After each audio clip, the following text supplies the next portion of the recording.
أنا بعض الأحيان أقوم بعملية استبيان واستقراء.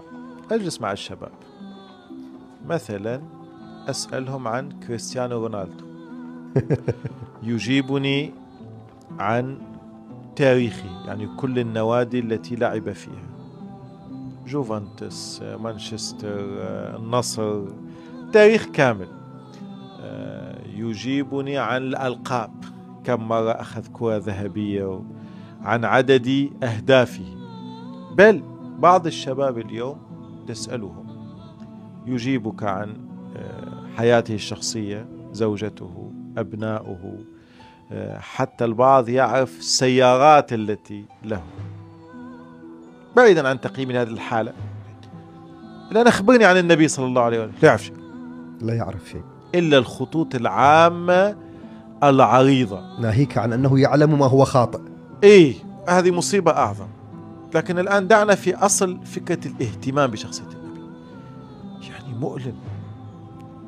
مؤلم، شخص معاصر بغض النظر عن تقييمنا له، أنت تتابعه في كل كبيرة وصغيرة في حياته، بل في حياة زوجته، بل في حياة أبنائه. ولما تأتي إلى سيد الخلق النبي صلى الله عليه وآله الذي أمرنا الله بأن نتخذه أسوة،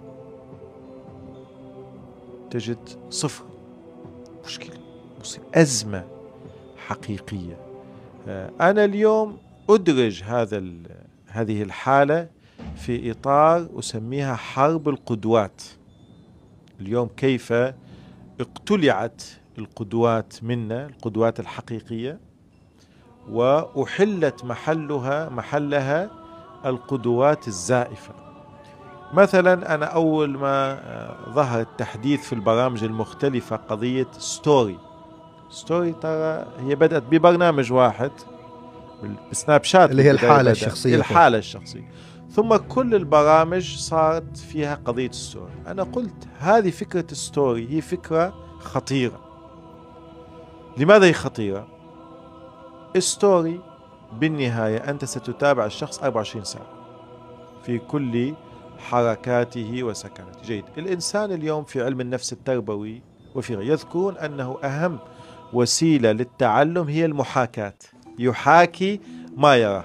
وهذه المحاكاة قد تكون إرادية، أنت تريد أن تحاكي الإنسان، وقد تكون لا إرادية. لذلك معروف يذكر دائما على الألسن أنه من خالط قوما 40 يوم أصبح منهم. كيف يصبح منهم؟ لأنه سيحاكيهم بعد